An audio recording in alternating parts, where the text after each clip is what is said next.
Chaim. Hi, Brenda. Hi, Abigail. Let me put this on gallery. We've got a few minutes to say hello. Let's see. One. Maybe we'll do a quick go round. Hello? Rob, that was very good. Could you say your name? Hi, I'm Rob Rimberg. Hello. Since they have names, but you all don't. Rob Rimberg. Good to see you. Hi, I'm Sarah T. from Zoom. You probably can't see Sarah, but there she is. She's one of our beautiful gabayim. Colleen Johnson. Hi. Can you hear that? They couldn't hear you. Colleen Johnson. Hello. Colleen, where are you from? Where do you live? On 102nd Street. Very close. Hi, I'm Ezra. I live in Brooklyn, We're in Brooklyn. Crown Heights. Crown Heights. You come all the way here, and you're dedicated. Yeah. Whoa. About an hour on the trains. That's amazing. Hi, Leslie. Hi, Abigail. Good to see everybody. Okay, it's 8:45. We're going to start on time with a few preliminary remarks, and I'll have to remind people of this. So last time things really got out of hand. I don't know if you're here or not, but we need to, people in the room, I'm going to ask you to raise your hand before you say something, because I want people on Zoom to be able to hear you and know what's going on. And even though conversation is so wonderful, and I wish we could just have a spontaneous conversation, it doesn't work for a hybrid situation. So I will probably say that again in a few minutes. All right. Yes. Okay, let's screen share the bracha. Jay, can I ask you to lead us in reciting the bracha today? Whoever wants to join Jay, you can. ברוך אתה אדוני אלוהינו מלך העולם אשר קידשנו במצוותיו וציוונו לעסוק בדברי תורה. Amen, amen.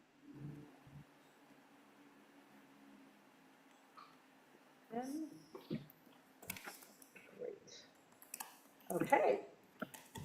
For people just coming in, like Juliet, Shabbat Shalom, good morning.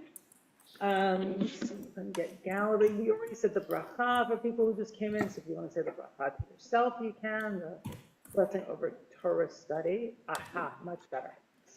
Okay, and if people who are off video, if you feel comfortable turning on your video, we'd love to see your faces, and for any reason you can't or you don't want to, also, okay.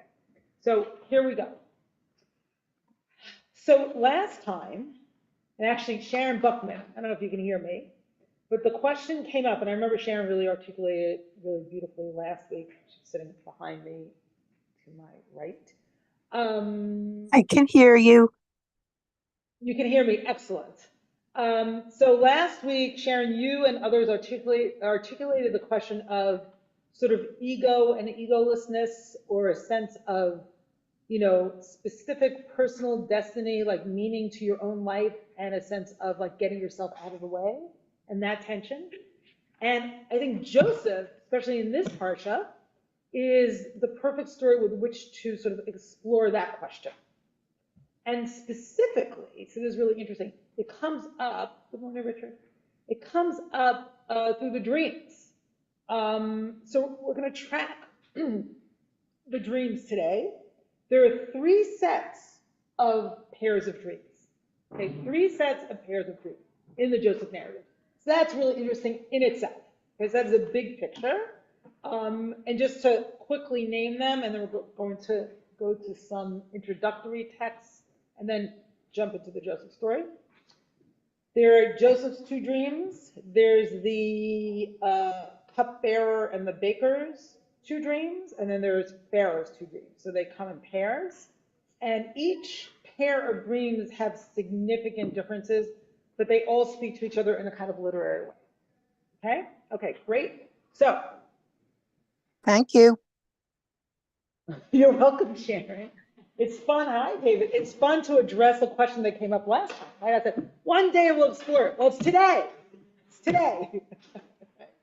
So I'll say again in a minute, I'll summarize my introduction, but let me now share my source sheet. Here we go. No, no, no. Aha, it's happening. The mysteries and the secrets of sharing sources on Zoom. So again, just for people who are coming in, I'll say it one more time. Last week, the question came up about the sense of the world being created for me and I am but dust and ashes, right? Ego and egolessness, or destiny and egolessness, and how we balance those two. And reviewing the parsha this week, I thought the Joseph story was the perfect way to address that question. So a few introductory texts before we jump back into the Joseph story. I hope that's clear, and I hope what the theme is for today is clear. And one more preliminary statement is that last week it was really difficult for people on Zoom to track the conversation here, so I want to be a little bit more organized today. So if you have something to say, please raise your hand. And I want the people on Zoom to be able to connect to the people in the room. Okay, here we go. So, Paul, I'm going to start with you and ask you to read if you're available. I am. Source one. So, let me just say, why is this in memory of Ava Charney? Ava Charney is someone I worked with for years in the Brompton Youth Fellowship. And the Brompton Youth Fellowship is a fellowship for teens going into their senior year of high school. And they have to enter the very competitive process. Yes, Jay's daughter was one of the fellows. And in fact, she was my student in '98, I think it was. Oh my God, that was a long time ago. Now she has 2 kids, married 2 kids. So very elite program for very accomplished kids to come on this program. And you know what happens when you bring like very accomplished kids into one room? Like each one is a star in their own school, and they come there like, ooh, like, do I belong here? What happened? I thought I was special. Blah, blah. So lots of issues, especially in the elite program, of specialness and identity.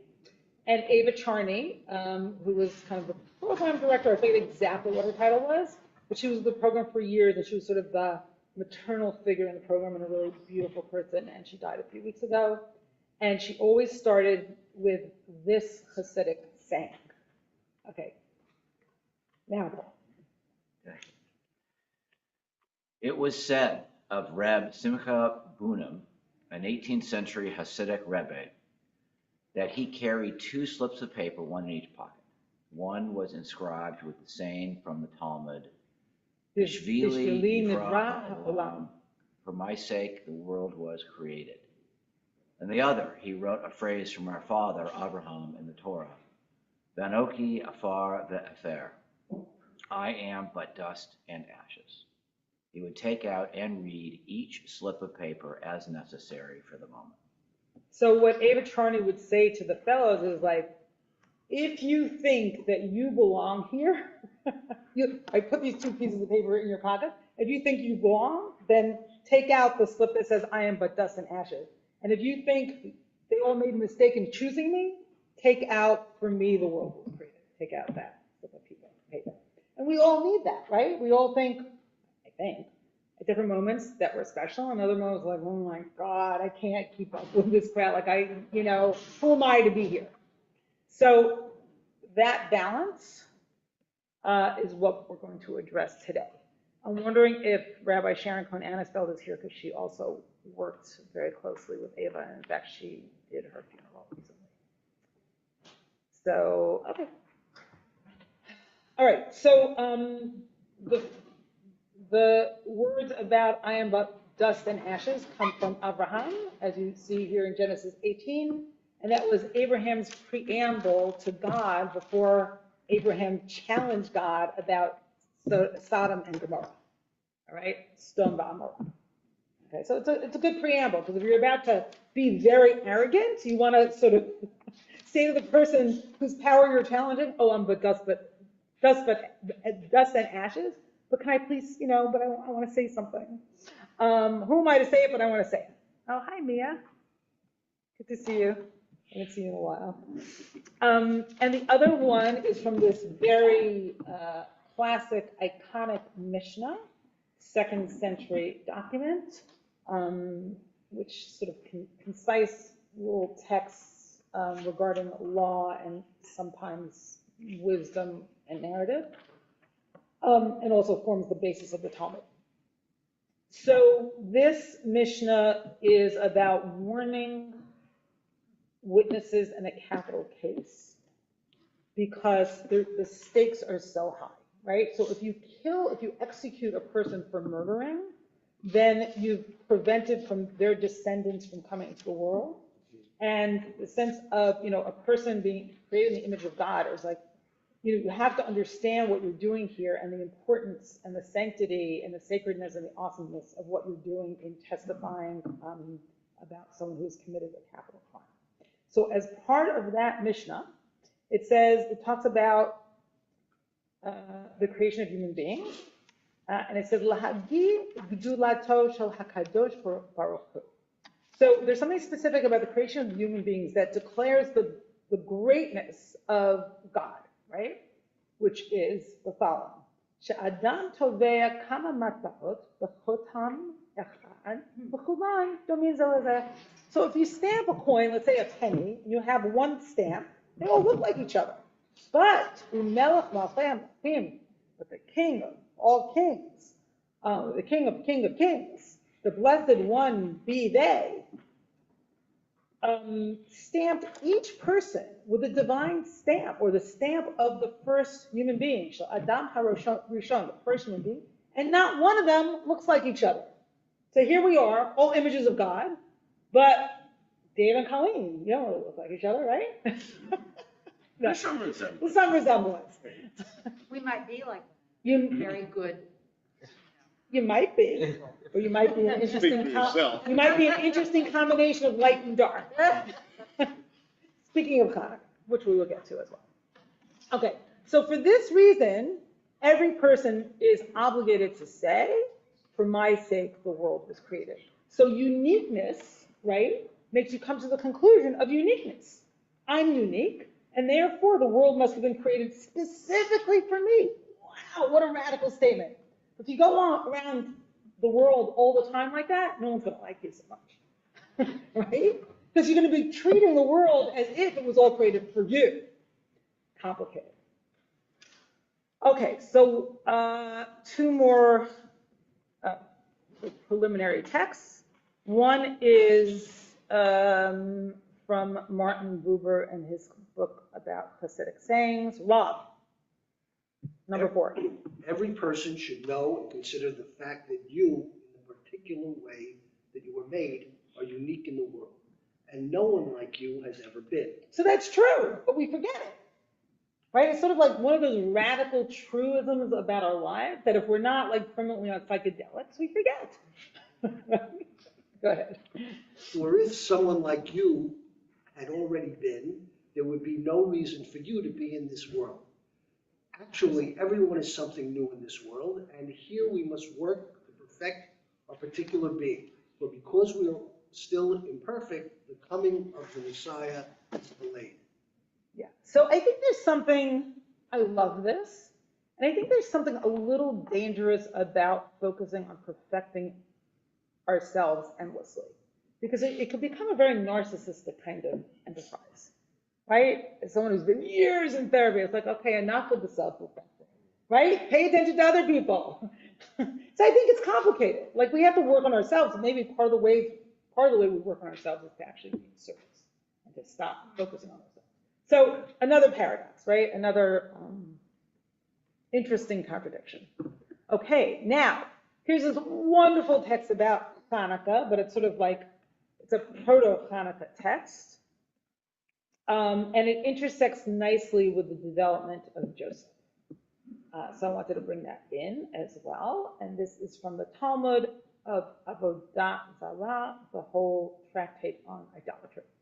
And it says, Lefi shera'a Adam harishon yom shemitma'et v'holech. So now we're talking about the first human being. So the first human being, and I think this is like situated after the first human being leaves the Garden of Eden. He is all white, right?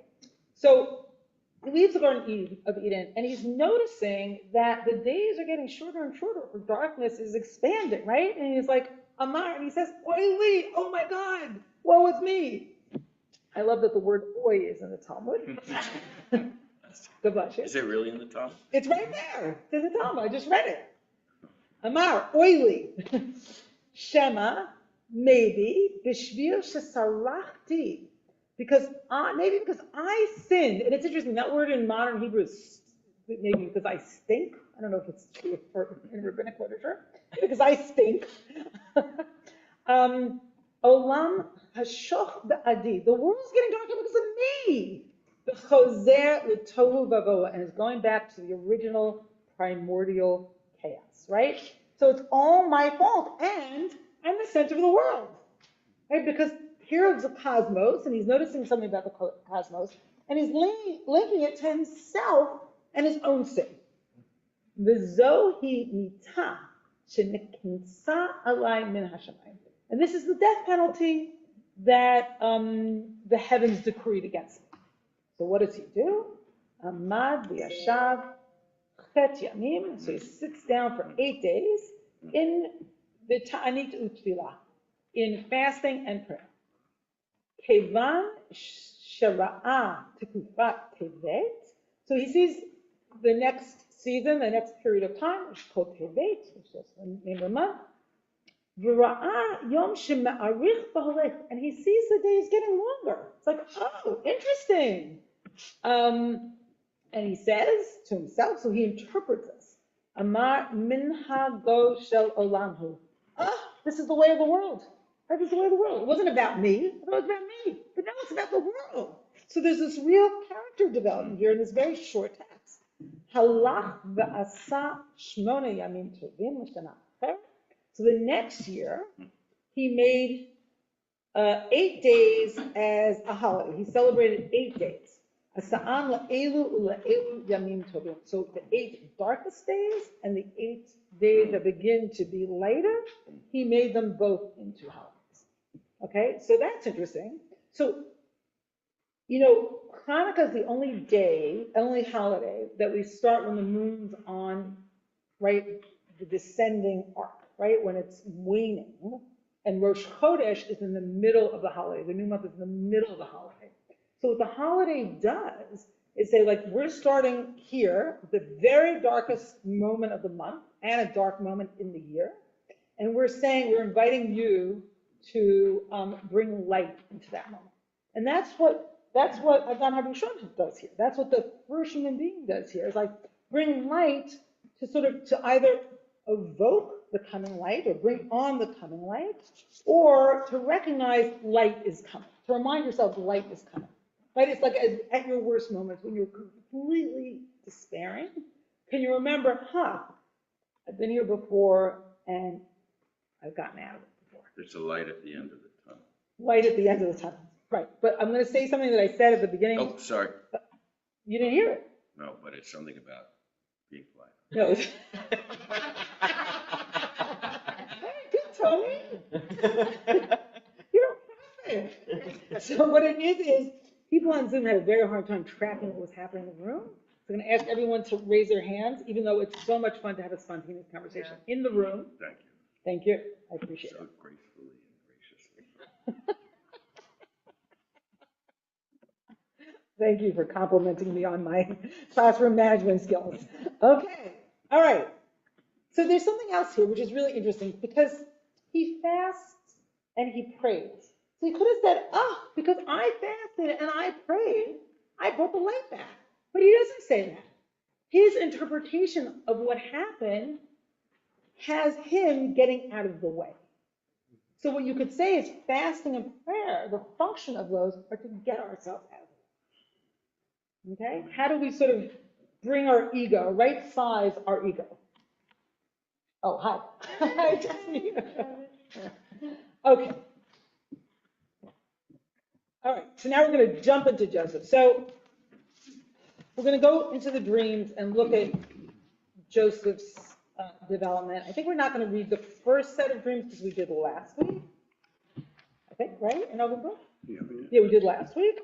And just say a few things about the first set of dreams. So who in the Joseph narratives are the first dream interpreters? Who in the Joseph narrative are the first dream interpreters? So I realized this morning it was actually the brothers. Because the brothers hear his dreams and say, do you need to lord it over us? Did they have to interpret his dreams that way? I mean, it's a logical, right? It's a logical dream, like it's a logical conclusion from the dreams. But I don't know, sheaves bowing to his sheep. Could it be like, we have to listen to you in terms of what you have to say to us about agriculture. You have some wisdom about agriculture, and we really want to hear it. Like, could they have responded differently? So each of these dreams, sets of dreams, as I said in the beginning, there are 3 sets of pairs of dreams, which is really interesting. In the first set, Joseph's dreams and the brothers stand as interpreters, right? They hear it, and the father, and they get really mad at him because they feel it's about domination and dominion, which makes a lot of sense. I'm just wondering if there's always like a million ways to interpret a dream, as you know, there are like a million ways to interpret text. Okay, so that's the first set. Now let's go into the second and the third set, which are both in our parsha. The cupbearer and the baker, and then Pharaoh's 2 dreams. Okay, so we are in source 7. Asher Chaim, do you want to read? Oh, I'm sorry. One more comment about this. So if we think about the first set of dreams, Joseph's the dreamer, and the brothers stand as dream interpreters, right? Now the word hoter, a dream interpreter, is only that word in the whole biblical literature only appears in the Torah here, which is really interesting in this story. Although the word in Hebrew, in modern Hebrew, is a very common word in terms of solving a problem. There's something else. Oh, the first dreams lead to disaster. Right? The first dreams lead to throwing Joseph into a pit and selling him into slavery. Right? And just, sort of a nightmare for the family, and their father Jacob just going deep into grief. Right? So that's the result of the first dream. So all negative, even though you could say the dreams themselves are not necessarily negative, right? But disastrous ramifications. Okay. Now, Asher Chaim, let's go into the cupbearer and the baker, and let's just say something about how Joseph came to encounter the cupbearer and the baker. So Joseph is in the house of Potiphar, and he rises again in favoritism, right? You see this pattern happening, and then Potiphar's wife tries to seduce him every day, daily act of seductive aggression, and Joseph resists, and finally she accuses him publicly, and he's thrown into jail.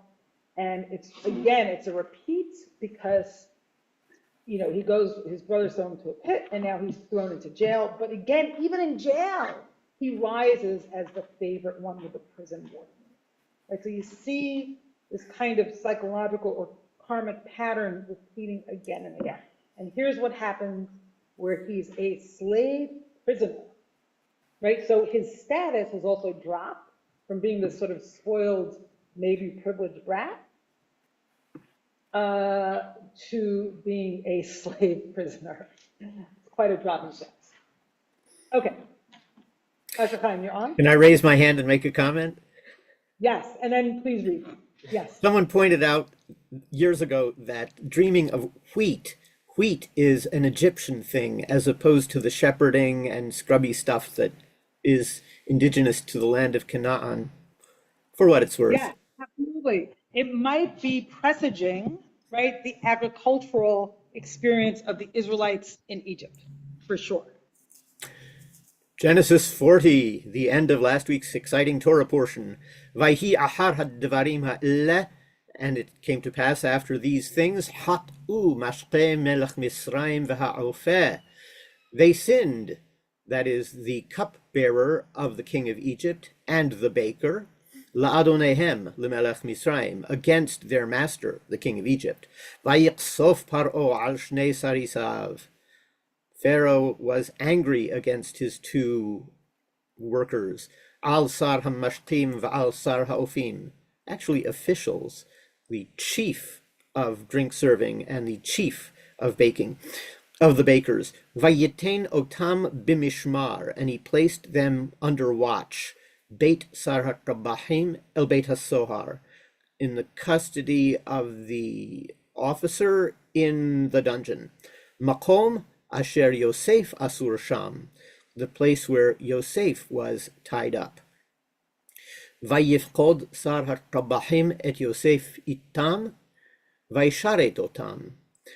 The chief of the prison put Joseph with them so that he might serve them. Vayihyu yamim b'mishmar, and they were in the slammer for days or years, depending on how you translate yom. Vayahalmu halom shnehem, both of them, the two of them, dreamed dreams. Ish halomo, each one had his own dream. Bilayla ehad, on the same night. Ish kifitron halomo, each one having a special meaning for his dream. Hamashkev ha'ofeh, asher lemelech Mitzrayim, that is the baker, the server of drinks and the baker of the king of Egypt. Asher asurim biveit hasohar, who were tied up in the slammer. Vayavo alehem Yosef baboker, Joseph approached them in the morning. Vayar otam, and he saw them. V'hinam zo'afim, and they were quite upset. Vayish'al et srisei paro asher ito b'mishmar beit adonav lemor. So he asked the officers of Pharaoh who were with him in the slammer, in the house of his master, quote, Madua pnechem ra'im hayom, why are your faces bad today? Okay, let's just stop for a minute here. Joseph is actually noticing how other people feel, which you don't sort of sense from him in Genesis 37. He seems oblivious to how his brothers feel, right? So he's like, why are you upset? So, it seems like he's moving into sort of a relational mode of being. Yes, Tony? I mean, not only relational, but he's shown up as a shrink or a therapist or a healer. He's basically saying, why are you downcast? Like, that's the question that a good therapist would ask. Nice. Yeah. Yeah. It's not just, how are you, but. Yeah, it's not only I'm registering that you're feeling something. But what's going on? It's what's going on. Yeah, beautiful. Beautiful. Okay. Shechaim, what are you laughing about? He starts off for about 30 seconds as a good therapist, and then he turns into a terrible therapist, but that's fine. At least he's trying. Okay, go on. I'm sorry? Tony said occupational hazard, and then I said, go on. Vayomru elav, they said to him, Halom halamnu, we dreamed a dream. Ufoter ein oto, and there is no one to interpret it. Vayomer alehem Yosef, Joseph said to them, Halo lelohim pitronim, are not dream solutions the province of God? Saprunali, talk to me, relate them to me. Okay, good. A couple of things I want to notice. One is, so the first pair of dreams, one person had them, and they both have like a similar structure and theme, right? About Joseph being at the center. But here, there are two people and two dreams, and you can see in a minute that they go in opposite directions. They're not similar to each other, right? At least Joseph's interpretation of them, and you can see why when you hear the details of the dream, are the opposite. One is positive and one is negative. And then lastly, and Jay, I'll call you on you in a second. Lastly, okay, Joseph is his ego seems to be shifting a little bit, right? It's not me. God is the one who provides solutions. Then he goes, tell them to me, right? So something's shifting here, but we'll see it shift even more. Okay, Jay. You made my point. I made your point. Okay, do you want to say anything more about your points, or you're done? No, just in terms of our, humility versus arrogance. I mean, yeah. He's presenting himself as the conduit to God, which is not exactly humility.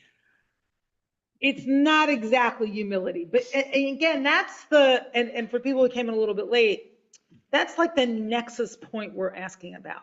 Can you see yourself as a vessel for God and not be full of yourself? Right? It's an interesting question. And it's a really tricky line to walk, because if you think you're a vessel for God, what's everybody else? So maybe if you think you're a vessel for God, but everyone else is also a vessel for God, you're okay. But most people that I know, I'm not calling people twice Okay, yet. sorry. It's okay. Store it up for later. Okay. Love you, Shushu. Sorry. Okay, now I lost. Okay, Vessel for God. vessel for God. So maybe if you see yourself as a vessel for God, you see everyone else as a vessel for God. But a lot of people I know who think they're vessels for God don't really think everyone else is a vessel for God. So it's like very complicated, right? It's tricky. I'm going to call on Wendy and Eden, who's Eden, but I call it Eden. Wendy.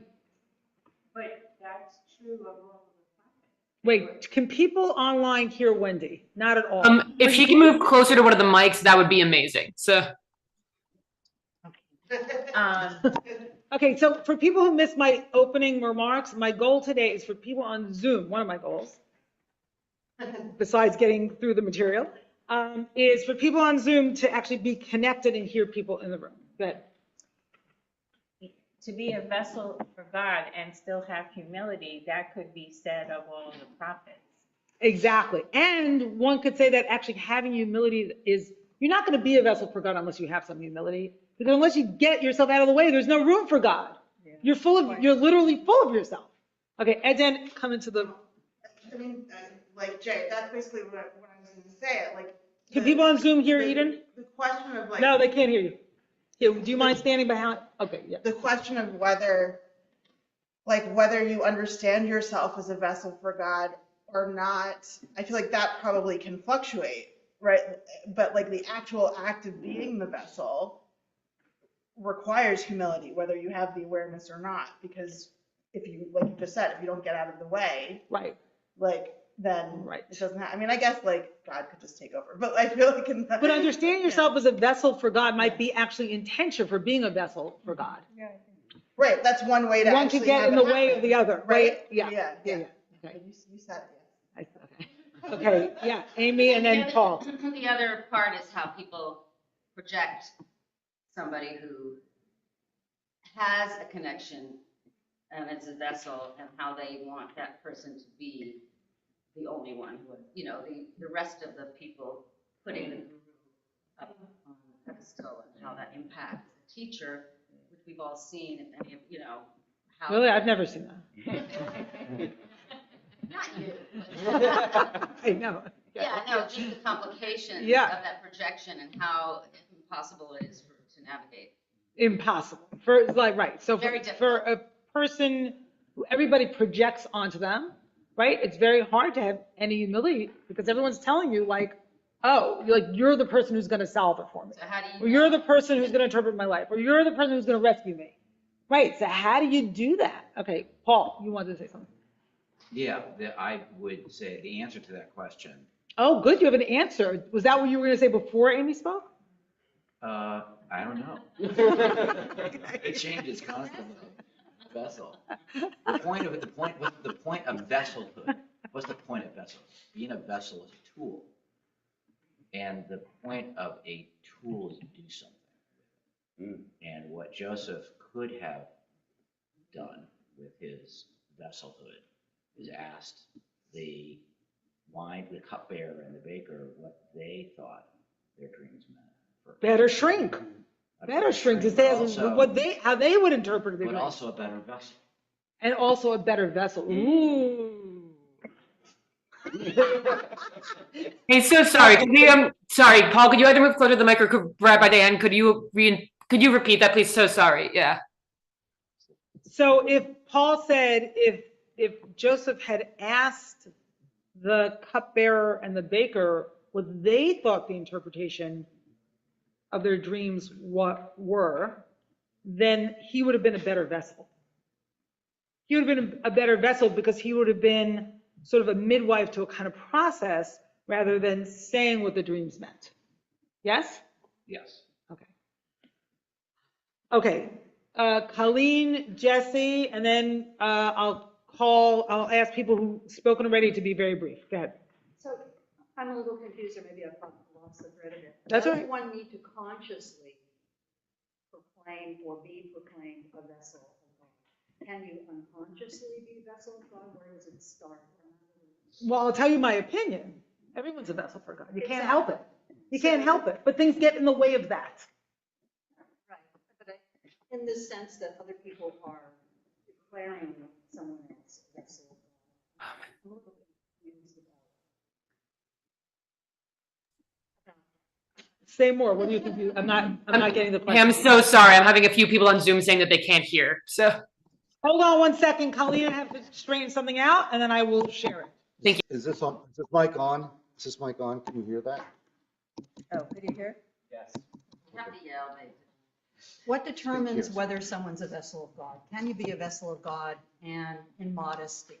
Or, for me, there's always a question of modesty, maybe it's the way I grew up. And does one have to have an ego in order for people to recognize you as a vessel of God? That's a great question. So Colleen's asking, does one have to have an ego in order to be recognized as a vessel for God? So I don't know the answer to that question, but I'm going to ask in turn, is it important to be recognized as a vessel for God? Why is that important? Who cares? No, but if one is making the assumption that you're operating in a society, presumably the only way one can become, I mean, someone made the point about recognition of individuals as vessels of God. I'm just wondering if it's possible to operate as a vessel of God in a larger context. I'm not sure where I was going with that after all. Yeah. You mean, is it possible for a person to be a public figure and a vessel for God? Is that what you're saying?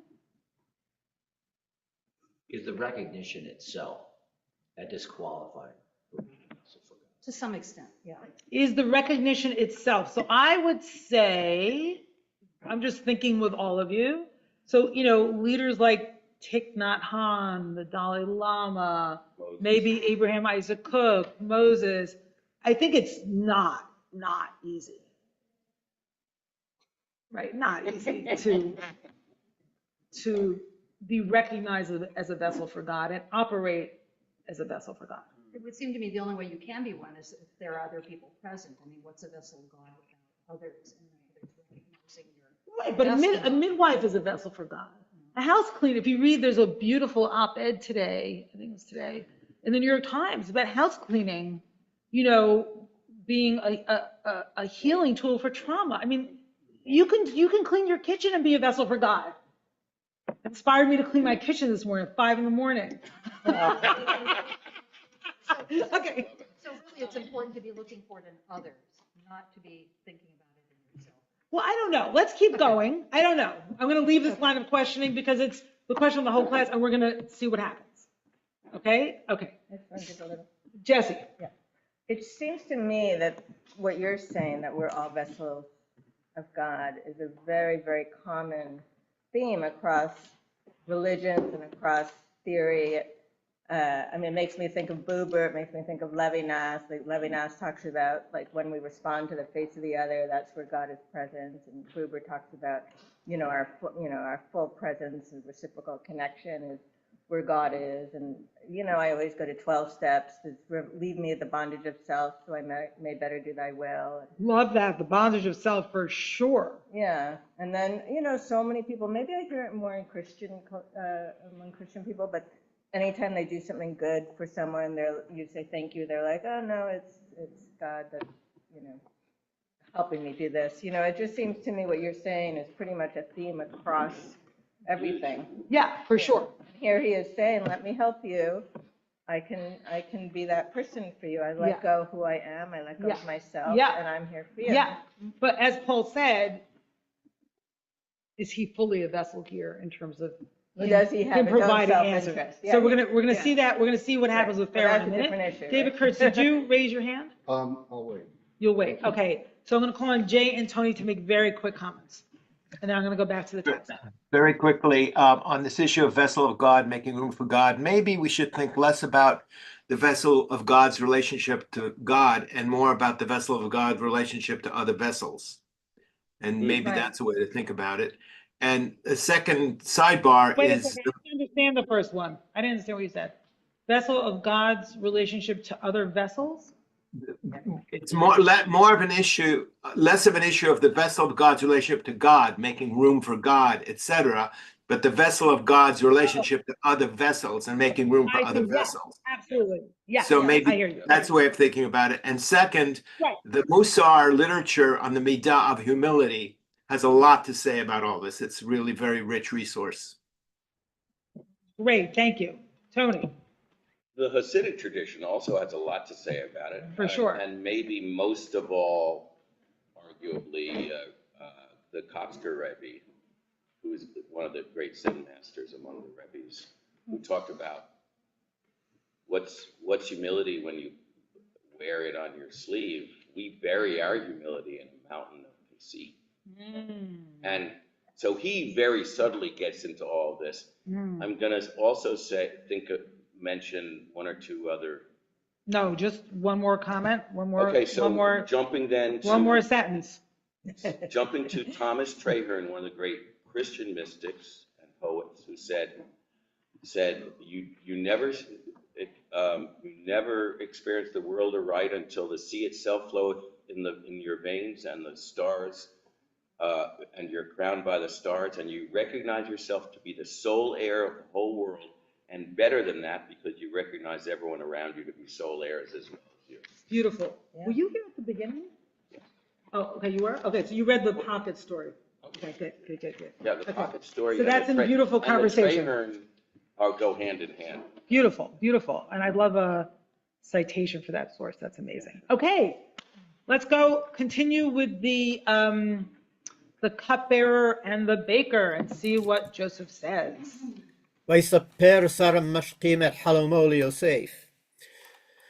The chief cupbearer related his dream to Joseph, ויאמר לו, and said to him, בחלומי, in my dream, hinne gefen lefanai, there's a grapevine in front of me, ובגפן שלושה שריגים, and on the vine there were 3 branches, clusters, vihi keforahat al tanitzah, hivshila eshkeloteha anavim.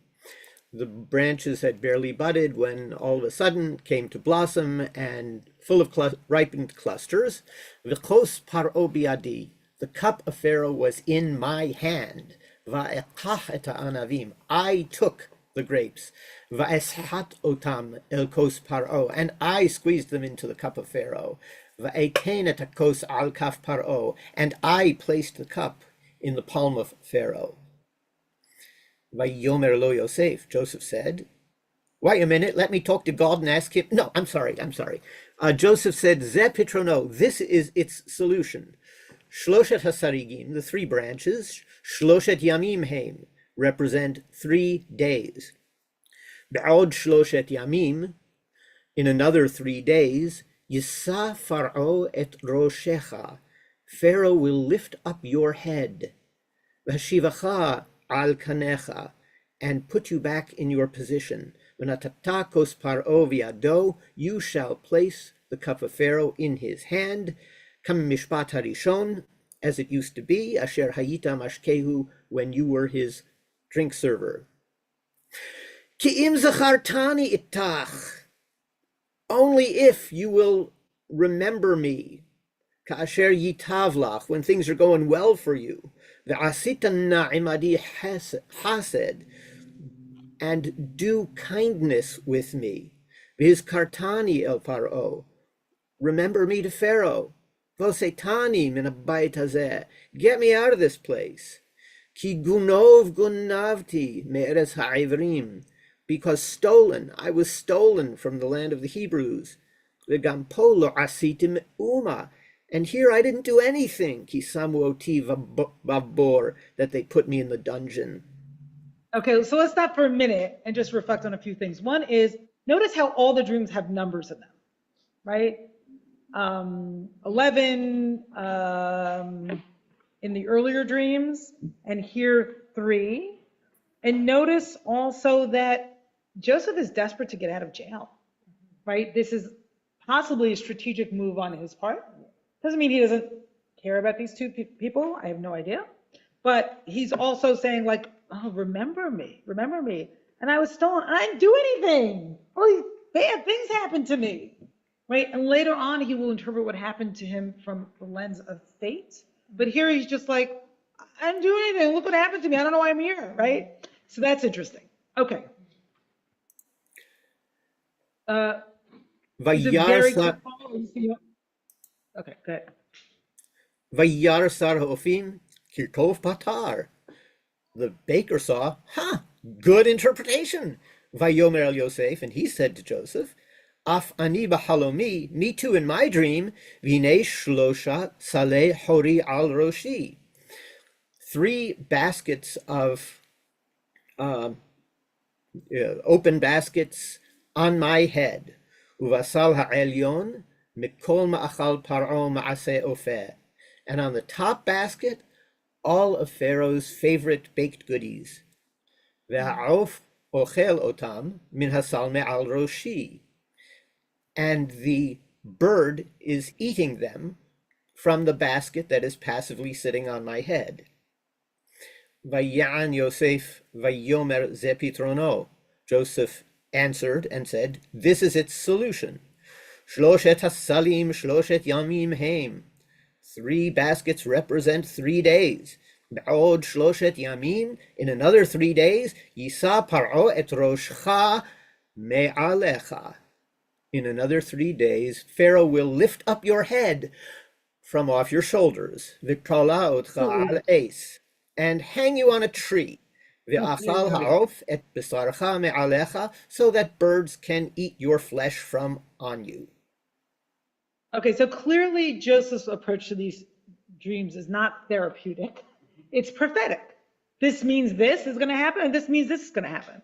Just to observe a few things. So the first 2 dreams, Joseph's 2 dreams, are both, in a sense, positive dreams, like nothing bad happens in them, right? And they're similar, they go in similar directions, they're similarly structured, one message.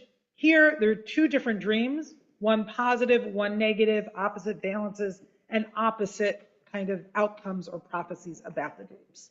So it's kind of, 2 unified, the first 2 unified, but lead to negative, disastrous consequences. And then here, 2 going in opposite directions, and the outcome of one very positive and the outcome of one very negative. Okay, Paul, did you have a quick comment?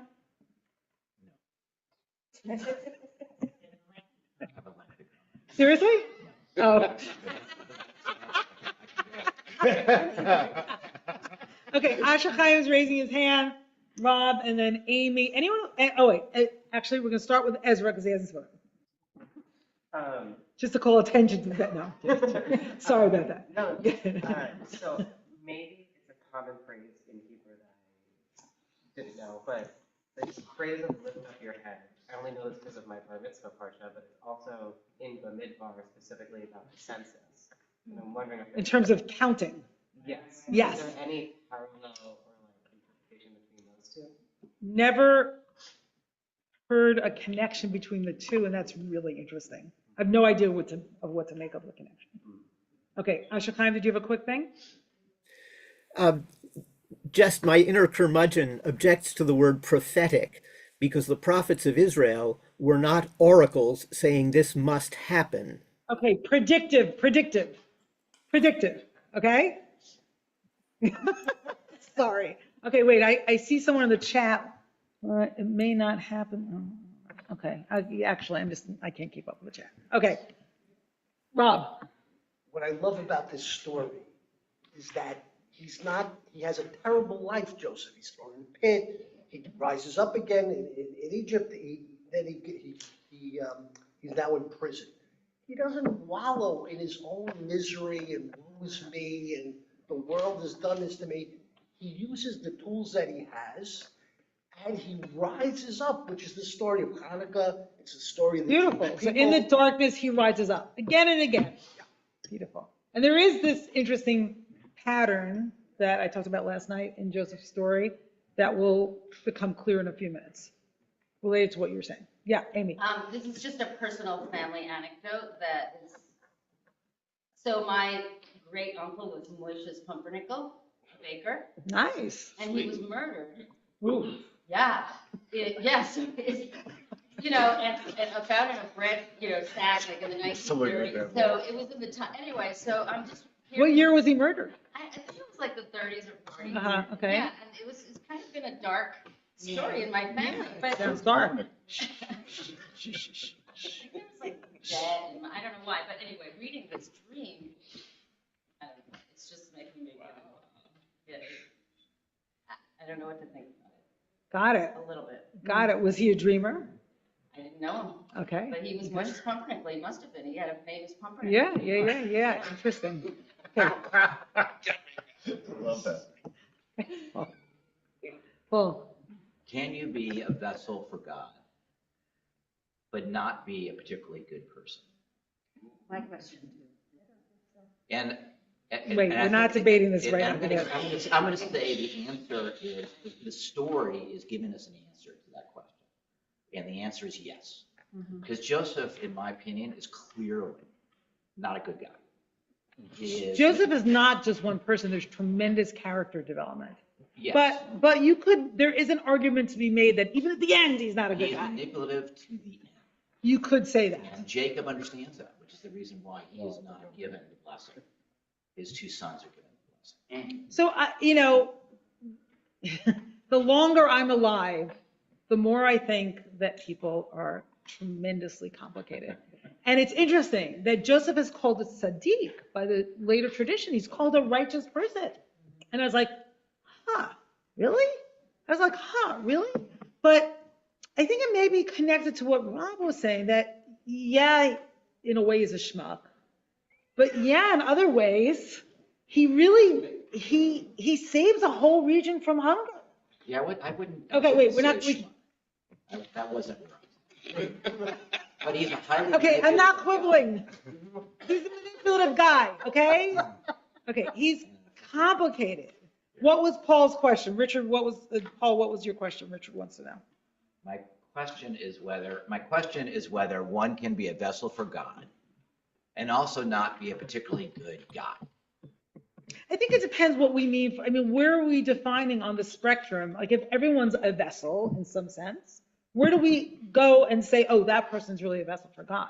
Like where on the spectrum of goodness and evil, right, or humanity, do we start saying, oh, that person's a vessel for God? Is the point of the journey development of self, or is it development of selflessness? Exactly. Okay, so that's gonna come up in a few minutes. Okay, David, and then I want to go back into the text so we can get to the meat of things. I just have to jump in because all these comments. First of all, I want to thank you. My synagogue in Malibu gave me this a long time ago, the world, and on the other side is I am but dust and ashes. I carried my wallet and I never knew where it came from. Oh, now you know all the sources. Wonderful. Thank you. Okay. Nice. So I think we all have to come down to earth a little bit. And I always go to literary. Speak a little louder because I think people. We have to go to literary here and realize that Joseph is kind of exceptional, and that when you have, as you have in Genesis, you have God talking to you in various ways or through dreams. Surely, when he says, "Let me hear your dreams," because God will interpret, he believes, and I think it's brought out in the story. He's certainly a prophet, maybe even an avatar for God. I mean, this guy he's beautiful. That's clear in the story. He almost has no agency. Everything just happens to him. He lives through his dreams. The thing about prophecy is that it has to come true. His dreams come true. Well, we're about to see him become a very radical agent and very active. Exactly. So far, he's not been such an agent, but he will become an agent. Well, and even here, he's kind of an agent. He's an agent right in the beginning when he says, well, he's not an agent, but when he talks about the weed and the sheets and everything, this will become true. And the beautiful thing that I always love in the story is that because it is the end of Genesis, it is from Abraham's prophecy, he is the conduit to that. So Absolutely. as a story, absolutely, it's just brilliant. He's the person through which the prophecy to Abraham happens, exactly. More than anyone else. Yes, I agree with that. Okay, we're going back into the text. Here we go. Okay, and yes, Asher Chaim, I didn't mean to cut you off. I just meant predictive instead of prophetic. And you're right, the prophets in the Torah are not, it's not about predicting. Okay. Ready for the after Pharaoh's Hold on. dreams? Wait, hold on. I'm looking for the source sheet. It's not coming up. Okay, one second. And we're up to 9. Yeah, but I just had to find the source sheet. 1 second. 1 second. No. 1 second. I have to pull it up. Or perhaps Caroline? It's okay. I think I got it.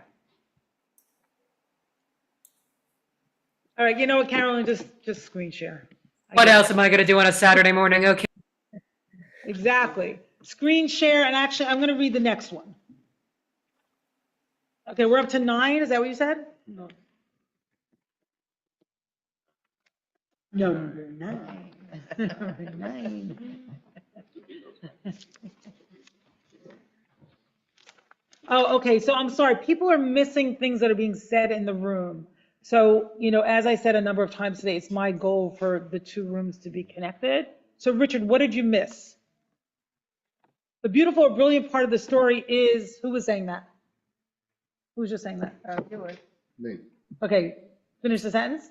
The beautiful or brilliant part of the story is? Oh, is that the construction of Genesis. It started with Abraham, and God said to Abraham, "This what will happen is happening. Is happening through Joseph. Joseph does indeed enslave all the Hebrews, and we go on from there." And Joseph doesn't enslave the Hebrews. Joseph enslaves the Egyptians. Egyptians. Right. So Richard, just to repeat, so there's a prophecy to Abraham early on that Abraham's descendants will be slaves in the land of Egypt, and Joseph is the one who gets us to Egypt.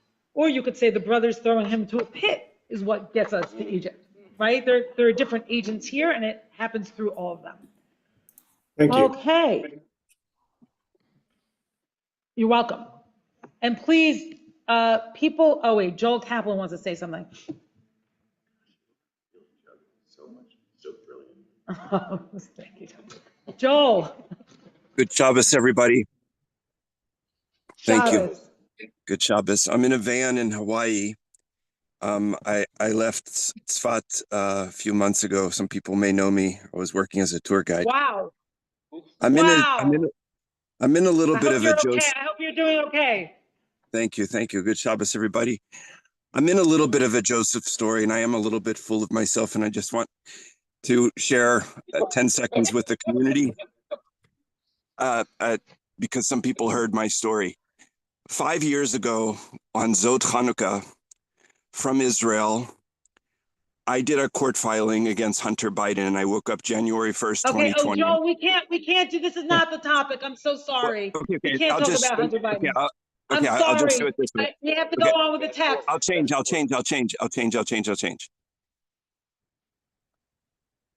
I got myself blacklisted by the FBI, and I'm in a Joseph story. Wait, That's Joel, all. I'm sorry. Okay, I'm thank sorry. you. We can't. That's the response I got. Believe me, Rabbi Dan, that's the response I got from Jewish community for the last 5 years of my life. And Joel, I I'm just happy to talk to you about it, but not now and Okay, here. great. I reached out to you. I've reached out to you before. Thank you very much. I'll reach out again. God bless everybody. Shabbat shalom. Please Okay, Google my thank name. you. May you Please be Google my safe. name. Thank you. Thank you very much. While we're at it, let's Google Shh. Number 9. Vidaber sar hamashkim et paro lemor et chata'ai ani mazkir hayom. So the chief cupbearer, okay, so Pharaoh has these 2 dreams. He's very upset. And it's interesting because all kinds of people try to interpret it. But Pharaoh says, no one's interpreting it correctly. So the question is, like, what is Pharaoh looking for? Like, why are all these dream interpretations not landing with Pharaoh? Like, what's happening? Okay, so the cupbearer now is remembering 2 years later, ding, ding, ding. Oh, I had a dream interpreter in jail, right? I don't know what's so funny, but I'm gonna, 2 years later. It's fun. Shh. I love your shit. I feel like I'm leading a high school class. Okay. And you, Shh. Paro katsaf al avadav. Vayitain oti b'mishmar, beit sar hadapachim oti ve'et sar ofin. So he starts to tell his whole story. Once Pharaoh was angry with his servants and placed me in custody in the house of the prefect, together with the chief baker. So you see what happens when Pharaoh's angry. And we had dreams the same night. So also look at how, pairs and poles inform the entire narrative of Joseph, right? Like Joseph and his brothers, master and slave, Egypt and Canaan, famine and hunger. Like, poles are all over the story and also all over the dream. So they had two dreams on one night. And each of us a dream with a meaning of its own, with a solution of its own. The Sham Itanu Na'ar Ivri, and there with us was a Hebrew lad, Eved L'sar Tabachim, a servant of the prefect. Not sure who he means there. Maybe he means the prison warden. Eved L'sar Tabachim, V'nisaper lo v'yaftar lanu et chalomotenu, ish kachalamo patar. When we told him our dreams, he interpreted them for us, telling each of the meaning of his dream. But what he told actually is not so much the meaning, although you could say it's the meaning. Ish kechalomo. It says here, he told each person according to their dream, he solved it. So what he told each is how the dream would unfold in reality, right? And the way he solved it, thus it was. Oti heshiv al kani v'oto tala. I was restored to my position, and the other was impaled. Right, so they had the two dreams, opposite outcomes. And remember, Joseph's two dreams, same outcome. Vayishlach paro v'yikra et Yosef v'yiritzuhu min habor. So Pharaoh sent for him, and he called for Joseph, and they lifted him out of the pit. But there's one problem here. He wasn't in the pit. What was he in? Yeah. He was in jail. He was in prison. He was in a dungeon. Lifted him out of the pit. So what the Torah is telling us, and this was the thesis of my sermon last night, is that Joseph's karma is now the plot is going in reverse, right? There's a father who sends him away, and then he's thrown into a pit. Here he's lifted from a pit, but there's a father figure who's calling him, right? And v'yigalach v'yichalef simlotav, and they shaved him and they changed his clothes. Remember, he was stripped. You see, everything's going in reverse. He was stripped and thrown into a pit, and now he's lifted from a pit and he's dressed. Vayavo el paro, and he's brought to Pharaoh. Vayomer paro. Okay, so we're in 15. If you could lift it a little bit, Caroline. Okay. No, too much. Go down. Sit. Okay. Vayomer paro el Yosef. Right there. Just stay there. Vayomer paro el Yosef. Chalom chalamti upoter einoto. Pharaoh says to Joseph, I dreamed a dream, and there's no one to interpret it for me. V'ani shamati alecha le'emor tishma chalom liftoroto. And I heard about you, that you hear a dream, and then you can solve it, or you can interpret it. Vaya'an Yosef et Paro. Okay, so here's the famous sentence. Joseph responds to Pharaoh, saying, le'emor, bil adi, not I. Not I. He's finally, the person for whom the whole world revolves around is now saying, not I. Elohim ya'aneh et shlom paro. God will respond to the welfare of Pharaoh, the shlom, the wholeness of Pharaoh. So you see there's some development even from the last time that Joseph stood up and said, it's not about me. Right? It's more direct now. It's more explicit. It seems to be, a very explicit statement naming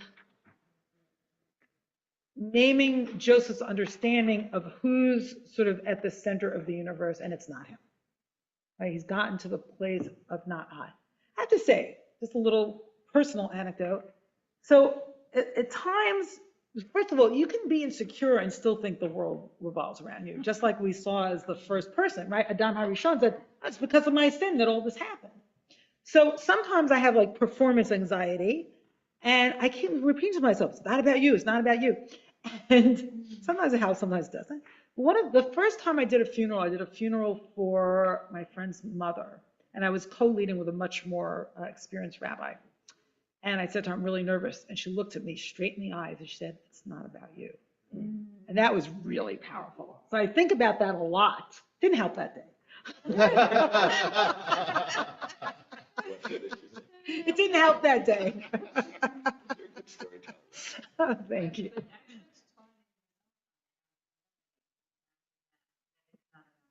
Not about you. Okay. Okay, but we're going to go on. We're going to go on. I'm not taking comments right now because I want to keep going. Okay, go down. We're not going to do Rashi. Okay. I want to look at Pharaoh's dreams because that's really, that's really the heart of the matter besides what Joseph just said. Asher Chaim, you know what? Let's see if we can make this a little short so we can have a few minutes to discuss. Let's see. You know what? Someone read them in English. If there's Hebrew that's important, I'll point it out. David Kurtz, do you feel like reading? Yeah. Great. 17, Number 11. 7, No, 11. 11. 17. Oh, yeah, sorry. Then Pharaoh said to Joseph, in my dream, I was standing on the bank of the Nile. When out of the Nile came up 7 sturdy and well-formed cows and grazed in the reed grass. Presently, there followed them 7 other cows, scrawny, ill-formed, and emaciated. Never had I seen their likes for ugliness in all the land of Egypt. So he has one dream, but the valence in that dream is both negative and positive. So remember, the first set of dreams, all in a sense positive. Second set of dreams, one positive, one negative. And these dreams in one is positive and negative, right? And there's beauty and ugliness and go on. And the 7 lean and ugly cows ate up the first 7 cows, the sturdy ones. But when they had consumed them, one could not tell that they had consumed them, for they looked just as bad as before. And I awoke. Okay, so let's stop there. So there's a sense of all the abundance, all the health is being consumed by the deprivation, by the hunger, right? And it's a scary dream, right? It's like, everything bad is the bad is taking over the goodness, and the ugliness is taking over the beauty. And all you're left with is then the ugliness and the deprivation, the unhealth. Okay, go on. In my other dream, I saw 7 ears of grain, full and healthy, growing on a single stalk.